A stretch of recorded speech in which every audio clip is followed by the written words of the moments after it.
So this tutorial will show you how to add an extension or give an extension to a student on a particular quiz or assignment. So what I'm going to do is I'll click on quizzes, and right now I'm logged in as a test student, so what they see is the current quizzes they're allowed to work on at the top. When you scroll down, here's future quizzes they're allowed to work on, and then at the bottom is past quizzes. So these are the ones that are locked. If a student clicks on it, let's say the syllabus quiz right here, notice that it doesn't work at all.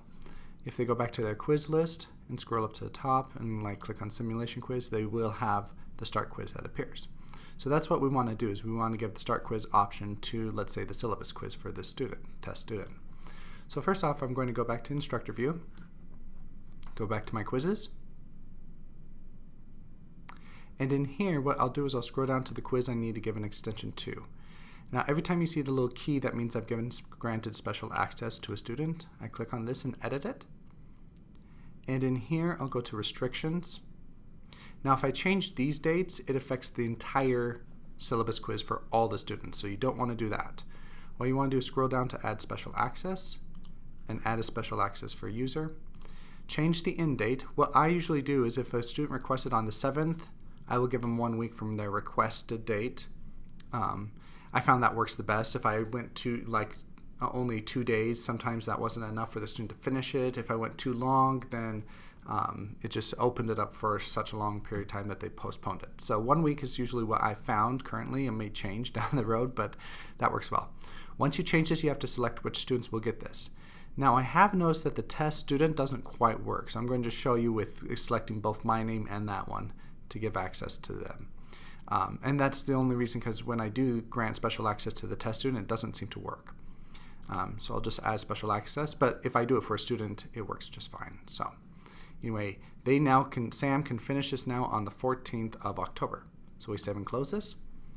And now let's go back in as my test student.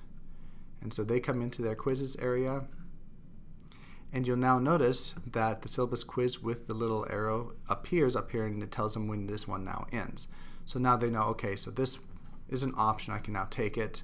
So they click on syllabus quiz and they can start the syllabus quiz. So that's how I can grant special access to a particular student inside iLearn3. So one other thing I want to show you real quickly is you can also do the same thing inside assignments. Let's say right here, life budget and expenses, I want to grant an extension. You can click edit submission folder, and this is where you can actually click on restrictions, and the exact same thing happens. Now notice this one has a due date but no end date. So by default, students can still submit it even though it's late, because we don't have the end date enabled. If you have to close it down for some reason, you don't want students, then that's where you can come click on the has end date, and it would force it to close at a certain time. But you can always add, so sometimes as a student though, it feels better to say, you know what, it was due October 1st and I want to show you that. So you click on the special access, change the has due date 1 week, and then you choose the student that should get it. We can go 50 down here, show 50 people, so that's everyone in the class, and then we grab the test student. So that's just a way in which you can actually kind of enable that option.